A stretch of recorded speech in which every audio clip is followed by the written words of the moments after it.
Engineer साहब, आप किससे मुतासर हैं, किस फ़िरके से मुतासर हैं, किस मसलक से मुतासर हैं, किस मजहबी जो है आप समझते हैं कि इस आलम दीन ने बड़ा आपको अट्रैक्ट किया या आपकी रहनुमाई की?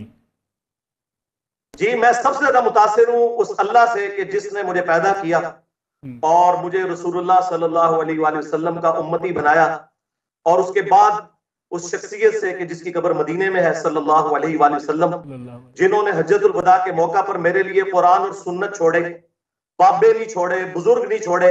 हालांकि उनके पास वो बुजुर्ग और बाबे थे जो छोड़े भी जा सकते थे, लेकिन रसूलुल्लाह को पता था कि मेरी वफात के बाद बिल आखिर इन्होंने भी फौत हो जाना है। 2 साल के बाद हजरत अबू बकर भी फौत हो गए, 12 साल के बाद सैयदना उमर भी शहीद हो गए, और ऑलमोस्ट 25 साल के बाद सैयदना उस्मान भी शहीद, और 30 साल के बाद मौला अली अलैहिस्सलाम भी शहीद, और आखिरी सहाबी अबू तुफैल आमिर बिन वासिला 110 हिजरी में, आज से ऑलमोस्ट समझ लें आप 1350 साल पहले वो भी दुनिया से तशरीफ ले गए। और आज कोई भी सहाबी दुनिया में मौजूद नहीं है, लेकिन जो नबी इस्लाम ने हज्जतुल वदा पे कुरान और सुन्नत छोड़े थे वो मौजूद हैं। गदीर खुम पे कुरान और अहले बैत की बात की थी, वो मौजूद है। तो मैं तो इनसे इंप्रेस हूं। बिस्मिल्लाहिर्रहमानिर्रहीम। Engineer Mohammad Ali Mirza U turn का मास्टर है। एक ही बयान के अंदर एक जगह पे कुछ कहा जाता है, दूसरी जगह पे कुछ कहा जाता है। पिछले महीने बयान कुछ और था और अगले महीने बयान कुछ और दे देता है। बल्कि 1 मिनट के अंदर, सिर्फ 1 मिनट के अंदर, मिनट के शुरू में बात और कर रहा होता है और उसी मिनट के आखिर में बात कुछ और कर रहा होता है। न्यूज़ के एंकर नसरुल्लाह मलिक साहब ने इंजीनियर मोहम्मद अली मिर्ज़ा से इंटरव्यू लिया और सवाल ये किया कि मिर्ज़ा साहब ये बताएं कि आप किन से मुतासिर हैं। तो मिर्ज़ा ने जवाब ये दिया कि मैं सबसे पहले अल्लाह ताला से मुतासिर हूँ और अल्लाह ताला के बाद नबी सल्लल्लाहु अलैहि वसल्लम से मुतासिर हूँ।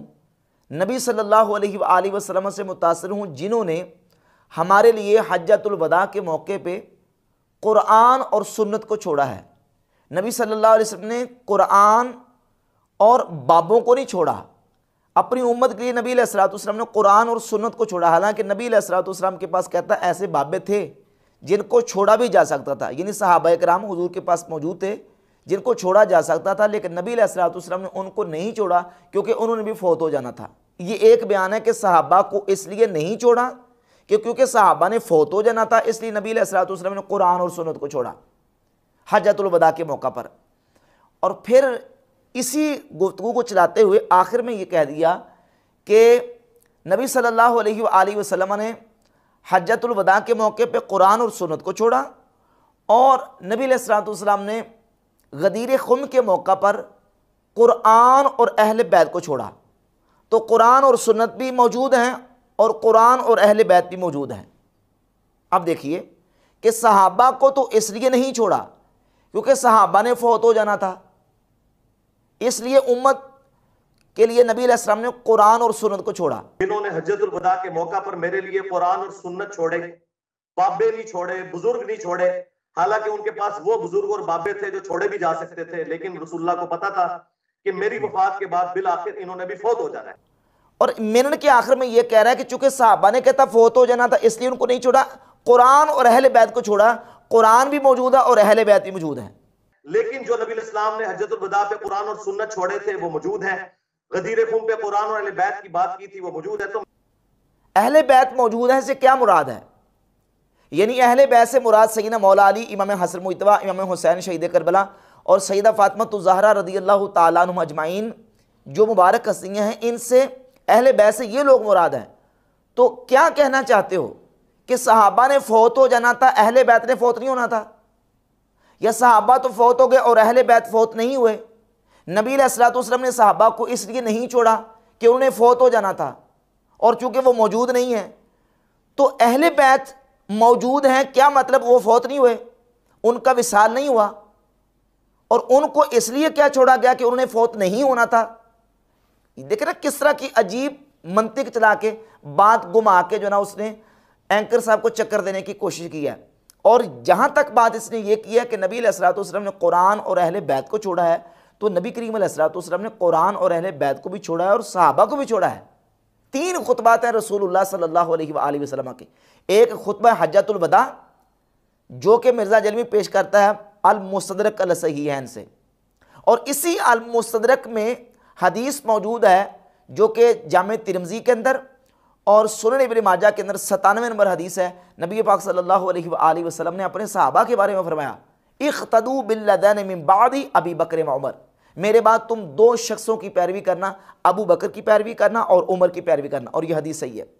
इमाम हाकिम ने सही कहा, इस हदीस को इमाम ज़हाबी ने सही कहा, और मिर्ज़ा के आइंस्टाइन और बाबा नासरुद्दीन अलबानी ने इस हदीस को सही कहा। इमाम स्यूती रहमतुल्लाह अलैह ने इस हदीस को सही कहा कि नबी अलैहिस्सलाम ने अपनी उम्मत के लिए अबू बकर उमर को छोड़ा है कि तुम मेरे बाद दो शख्सों की पैरवी करना, अबू बकर की करना और उमर की करना।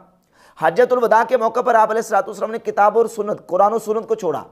गदीर खुम के मौके पर आप अलैहिस्सलाम ने कुरान और अहले बैत को छोड़ा।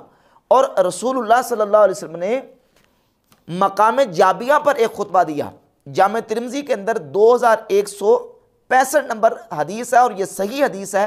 हज़रत उमर रज़ी अल्लाह ताला अन्हु मकाम जाबिया पर खुतबा देने के लिए खड़े हुए और कहा कि आज मैं इस मकाम पे खड़ा होकर खुतबा दे रहा हूँ जहाँ अल्लाह के नबी सल्लल्लाहु अलैहि वसल्लम ने खड़े होकर खुतबा दिया था। और आप अलैहिस्सलाम ने खुतबा ये दिया था, ऊसीकुम बिअस्हाबी, मैं तुम्हें अपने सहाबा की वसीयत करता हूँ, सुम्मल्लज़ीना यलूनहुम, फिर वो जो इनके साथ मिले हुए हैं, सुम्मल्लज़ीना यलूनहुम, फिर वो जो इनके साथ मिले हुए हैं, यानी सहाबा की, ताबईन की और अतबाउ ताबईन की नबी अलैहिस्सलाम ने वसीयत की है। और इसी हदीस के अंदर अलैकुम बिल जमाअति व इय्याकुम वल फुरक़ा, तुम पर जमात का साथ लाजिम है और फ़िरक़ों से बच के रहना। मुसलमानों की बड़ी जमात के साथ तुम दामन थाम के रखना और फ़िरक़ों से बच जाना। इस हदीस से ये वाज़ी हुआ कि नबी अलैहिस्सलाम ने अपने सहाबा को भी छोड़ा। जामे तिरमिज़ी की, सुनन इब्न माजा की, मुसनद के हाकिम की हदीस के मेरे बाद तुम दो शख्सों की पैरवी करना, अबू बकर और उमर की पैरवी करना। और ऊसीकुम बिअस्हाबी 2165 नंबर हदीस है, मैं तुम्हें अपने सहाबा की वसीयत करता हूँ। नबी अलैहिस्सलाम की हदीस मौजूद है। सुनन अबी दाऊद के अंदर एक हदीस है, रसूलुल्लाह सल्लल्लाहु अलैहि वसल्लम ने फरमाया, तुम में से जो मेरे बाद जिंदा रहेगा वो इख्तिलाफात देखेगा। अलैकुम बिसुन्नती व सुन्नतिल खुलफाइल महदीयीन अर्राशिदीन, तुम पर मेरी और मेरे खुलफाए महदीयीन अर्राशिदीन की सुन्नत लाजिम है। तो नबी पाक अलैहिस्सलाम ने अपनी उम्मत के लिए अपने खुलफाए राशिदीन की वसीयत की, अपनी उम्मत के लिए अपने सहाबा की वसीयत की, अपनी अहले बैत की वसीयत की, अपनी उम्मत के लिए हुजूर ने अपनी सुन्नत की, कुरान की वसीयत की। तो ये तमाम खुतबात नबी पाक अलैहिस्सलाम के मौजूद हैं। अब मिर्ज़ा जेलमी किस अंदाज से यू टर्न लेता है, एक मिनट के अंदर, मिनट के शुरू में बात और कर रहा था और मिनट के आखिर में बात और करता है। पिछले महीने इसने बात और की थी, पिछले महीने इसने बात यह की थी कि कहता जी कि हम तो आटे में नमक के बराबर भी नहीं है, हमारी तादाद तो आटे में नमक के बराबर भी नहीं है, ये बरेलवियों का मुल्क है, ये हमारा मुल्क नहीं है।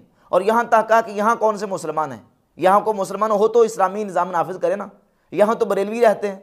मैं ये कर रहा हूं कि 22 करोड़ की अवाम में हम आटे में नमक भी नहीं है, 22 करोड़ की अवाम में हम आटे में नमक भी नहीं है मेरे भाई।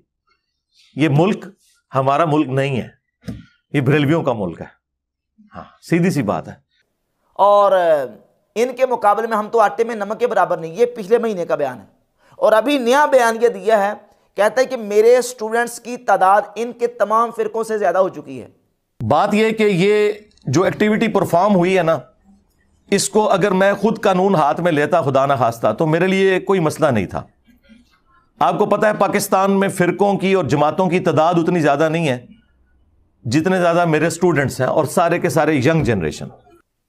अब ये देखें ना, एक महीने के अंदर इसके बयान देखे, यू टर्न का मास्टर है मिर्ज़ा जेलमी। पिछले महीने ये कह रहा था कि हम आटे में नमक के बराबर भी नहीं है, और इस महीने आके एक महीने के अंदर तादाद इतनी ज्यादा हो गई है, कहता है कि जनाब मेरे स्टूडेंट्स की तादाद इनके तमाम फिरकों से ज्यादा हो चुकी है। एक बयान इसने पिछला साबका दिया व्यूज कमाने के लिए मुफ्ती मुनीबुर रहमान साहब के खिलाफ, कि मुफ्ती मुनीबुर रहमान साहब ने दुनिया न्यूज में मेरे खिलाफ फतवा दिया है। हमारे जो एक्स रुयत हिलाल कमेटी के जो चेयरमैन थे मुफ्ती मुनीबुर रहमान साहब हाफिज़हुल्लाह ताला, उन्होंने मेरे ख़िलाफ़ ये एक रिटन में फ़तवा लिखा है नाम के बग़ैर, और ये फ़तवा ऐसा है जो अखबार में छपा है। ये जो दुनिया अखबार है ना, जिनका ये दुनिया टीवी भी है, और उनका एक फतवा मोजज़ात और करामात के इनकार के रद्द पर छपा था। उस फतवे को लेके मिर्ज़ा ने पूरा एक क्लिप बनाया, उनके साथ तस्वीर अटैच की और बाकायदा तौर पे कहा कि यह फतवा मुफ्ती मुनीबुर रहमान साहब ने मेरे खिलाफ लिखा है। और अभी नसरुल्लाह मलिक साहब को इसने इंटरव्यू दिया और उसमें इसने ये कहा कि जो इस वक्त 3 मकात पे फ़िक्र हैं, देवबंदी, अहले हदीस वहाबी और बरेलवी, इनमें से मुफ्ती मुनीबुर रहमान साहब हों, साजिद मीर साहब हों या तकी उस्मानी साहब हों, इनमें से किसी ने मेरे खिलाफ कोई फतवा नहीं दिया। बरेलवियों के बड़े आलिम साद रिजवी साहब नहीं है। बरेलवियों के बड़े आलिम जो हैं वो पीर अफजल कादरी साहब नहीं है। बरेलवियों के बड़े आलिम हैं मुफ्ती मुनीबुर रहमान साहब। जो बंदियों के बड़े आलिम जो हैं वो है मुफ्ती तकी उस्मानी साहब। अहले हदीस के बड़े आलिम जो हैं वो साजिद मीर साहब हैं। तो ये अगर कहीं पे कोई प्रोग्राम अरेंज करते हैं तो इंशाअल्लाह ताला मैं इनको मिलने के लिए मैं इनके कदमों में बैठूंगा। और अल्लाह के फजल से इन तीनों में से किसी ने ये जुर्रत नहीं की कि मेरे बारे में कोई एक जुमला भी लिखे, कोई एक फतवा भी लिखे। वरना अगर ये मुझे समझते हैं मैं सबसे बड़ा फितना हूं तो किसी बड़े आलिम ने आके फतवा क्यों नहीं दिया। पहले खुद बयान दिया है कि मुफ्ती मुनीबुर रहमान साहब ने मेरे खिलाफ फतवा दिया है, और अभी नया बयान ये दे रहा है कि मेरे खिलाफ इनमें से किसी ने फतवा नहीं दिया।